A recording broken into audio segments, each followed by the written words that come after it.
Adakah yang pernah di dalam hidupnya menjumpai seseorang yang sangat dicintai, entah itu pasangan, teman, bahkan keluarga, tapi mereka dengan mudahnya mengkhianati kita?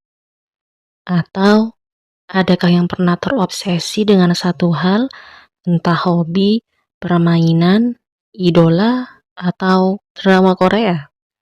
Yang entah kenapa, semakin kita mengagumi, semakin kita merasa haus akan hal itu, yang seakan-akan tidak pernah terpuaskan meski sebanyak apapun tenaga, perasaan, pikiran, dan harta yang sudah kita curahkan. Lelah ya pasti, tapi tenang, ada kok yang tidak begitu.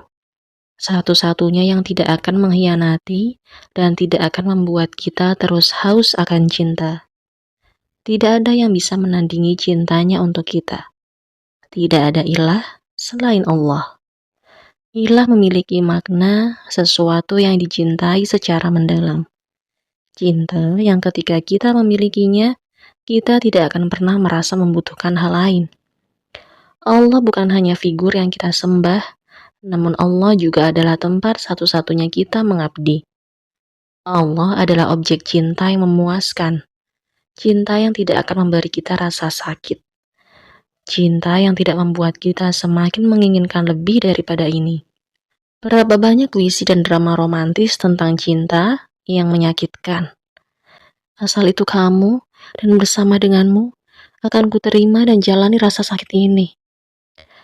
Cinta selalu dikaitkan dengan rasa sakit, tapi dengan Allah, cinta itu penuh dengan kepuasan, ketenangan, sakinah.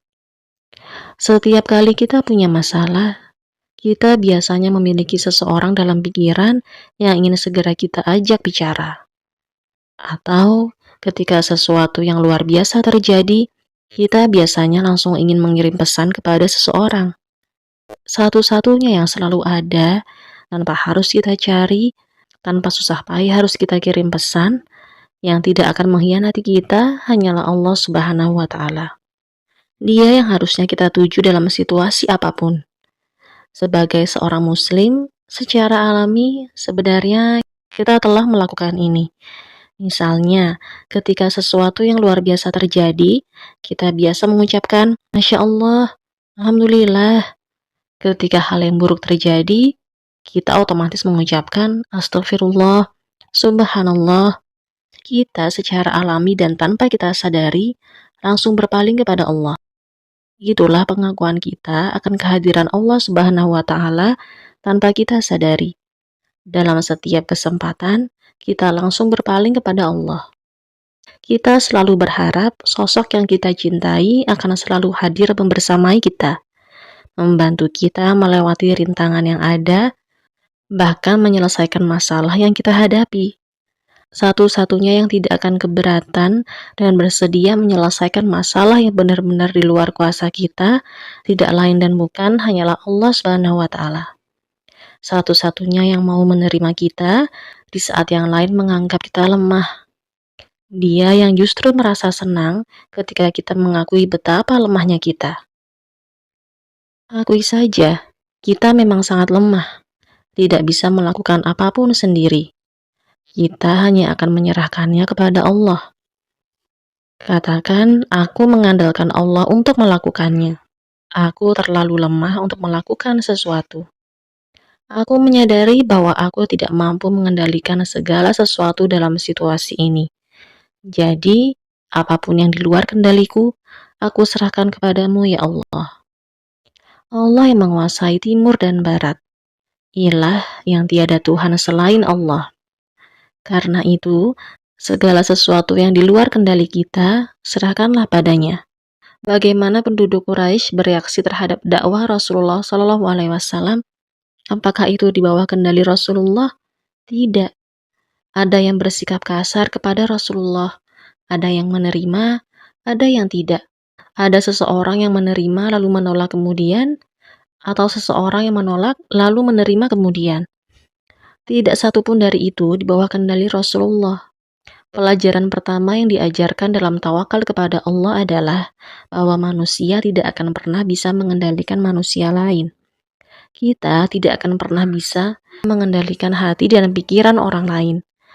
Sadarilah, kita tidak punya kendali. Kita tidak memiliki kendali atas putra, putri, istri, suami, dan keluarga kita. Tapi kita memiliki kendali atas diri kita sendiri. Allah akan bertanya kepada kita bagaimana kita menggunakan kendali itu. Kita hanya bertugas melakukan misi yang diberikan. Kita tidak bisa mengetahui hasilnya. Rasulullah Shallallahu Alaihi Wasallam melakukan dakwahnya, dan setiap hari penduduk Quraisy yang menentang Rasul semakin agresif. Beliau tidak melihat hasil dari upaya yang beliau lakukan, tapi Allah mengatakan, itu bukan di bawah kendalimu. Bukan itu yang aku minta kamu lakukan. Hasil dan kendali bukan tergantung padamu. Kamu tidak bertanggung jawab atas mereka. Kamu tidak bisa mengendalikan mereka. Serahkan itu padaku. Disinilah manusia harus menerima kelemahan dan ketidakmampuan mereka. Dalam tasbih, kita menyatakan kesempurnaan Allah dan ketidaksempurnaan kita. Dalam tawakal, kita menyatakan kemampuan Allah untuk melakukan sesuatu yang di luar kemampuan kita. Kita harus menerima kurangnya kendali kita, dan kendali penuh hanya ada di tangan Allah. Anggaplah dia sebagai figur yang kepadanya kita serahkan segala urusan kita. Sosok yang ketika kita menyerahkan urusan kita kepadanya, ketika kita sepenuhnya menyerahkan segala sesuatu padanya, kita tidak akan memikirkan hal itu lagi. Bagaimana kelanjutannya, terserah Allah. Dalam surah An-Nur ada kisah tentang sahabiah sekaligus istri Rasulullah Aisyah radhiyallahu anha. Beliau terkena fitnah yang sangat kejam. Saat itu beliau tertinggal rombongan karena mencari kalungnya. Kemudian salah satu sahabat, Sofwan, melihat beliau dan mengantarkan beliau kembali pulang. Orang-orang munafik yang dipimpin Abdullah bin Ubay memanfaatkan kesempatan ini untuk mendebar fitnah bahwa Aisyah menjalin hubungan terlarang dengan Sofwan. Mendengar fitnah tersebut, hati wanita mana yang tidak hancur? Apalagi beliau bukanlah wanita biasa, namun istri manusia paling mulia di muka bumi, Rasulullah Shallallahu Alaihi Wasallam. Ummul Mukminin Aisyah radhiyallahu anha hanya mampu menangis dan terus menangis. Beliau pun tak kuasa menyampaikan pembelaan, karena beliau yakin apapun yang beliau katakan, tidak ada satupun yang akan mempercayainya. Kecuali Allah lah yang membuka tabir dan menyatakan bahwa beliau sama sekali tidak seperti yang dituduhkan. Beliau hanya menyerahkan pada Allah Subhanahu wa Ta'ala. Keyakinannya pada Allah pun tak sia-sia. Allah sampai menurunkan 10 ayat yang sampai saat ini selalu mengingatkan kita pada keteguhan dan ketabahan Ummul Mukminin Aisyah radhiyallahu anha. Fitnah tersebut mungkin satu orang yang memulainya, tapi apakah gosip itu hanya berhenti pada satu orang? Fitnah itu terus menyebar ke 2, 7, 50 hingga 1000 orang dan terus berlanjut. Kita mungkin pernah mengalami kejadian yang serupa, mendapatkan fitnah dan menjadi bahan gosip orang-orang. Kita tidak akan pernah bisa menemukan siapa yang memulainya. Kita berusaha memadamkan api yang sudah menyebar ini. Kita akan mengejar setiap orang yang mengatakan sesuatu tentang kita. Apakah itu mungkin? Tidak.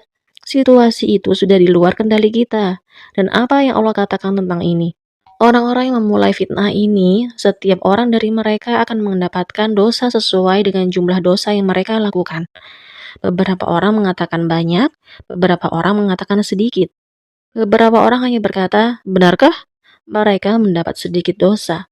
Beberapa orang berkata, ceritakan lebih banyak. Mereka mendapat lebih banyak dosa.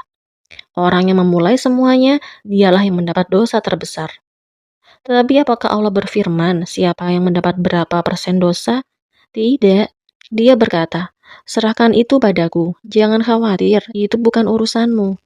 Tawakal tidak disebutkan dalam ayat tersebut, tapi langsung dipraktekkan. Ada teori, aku percaya kepada Allah, aku bergantung kepada Allah. Orang-orang mudah mengatakan ini, tapi ketika diuji, mereka tidak ingin kehilangan kendali. Mereka ingin tetap berpegang teguh meski itu sudah di luar kendali mereka.